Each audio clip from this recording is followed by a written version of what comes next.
Hello friends, അപ്പോൾ ഇന്നത്തെ ഈ വീഡിയോയിൽ ഞങ്ങൾ പൂജയുടെ സെക്കൻഡ് ഡേ ആണ്. അപ്പോൾ എൻ്റെ ഒരു ഫ്രണ്ടിൻ്റെ വീട്ടിലേക്ക് ക്ഷണിക്കലുണ്ടായി. ഫ്രണ്ട് എന്ന് പറഞ്ഞാൽ യോഗ ക്ലാസ്സിലെ ഫ്രണ്ട്സാണ് കേട്ടോ. നല്ല ഏജുള്ള അമ്മമാരാണ്. എന്നാലും നമ്മൾ അവരെ ചേച്ചി ആൻറ്റിമാരെന്നൊക്കെ വിളിക്കും. അപ്പോൾ അവരുടെ വീട്ടിൽ കാളിപൂജ നടക്കുന്നുണ്ട്, ദുർഗാപൂജ. അപ്പോൾ ഞങ്ങളെന്നെ എല്ലാവരെയും അങ്ങോട്ട് ക്ഷണിച്ചിരുന്നു. അപ്പോൾ ഞങ്ങളുടെ ടീമാണത്, യോഗ ചെയ്യുന്ന ടീം.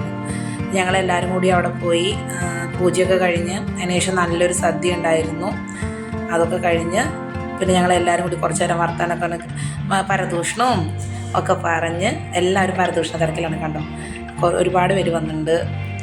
അങ്ങനെ നന്നായിട്ട് ആ ദിവസം ഞങ്ങൾ അടിച്ചു പൊളിച്ചു വന്നത് ആ ദിവസം. അപ്പോൾ ഈ വീഡിയോ ഇഷ്ടപ്പെട്ടെങ്കിൽ ലൈക്ക് ചെയ്യുക. അടുത്ത വീഡിയോ നമ്മൾ ഇനിയും കാണുന്നതായിരിക്കും.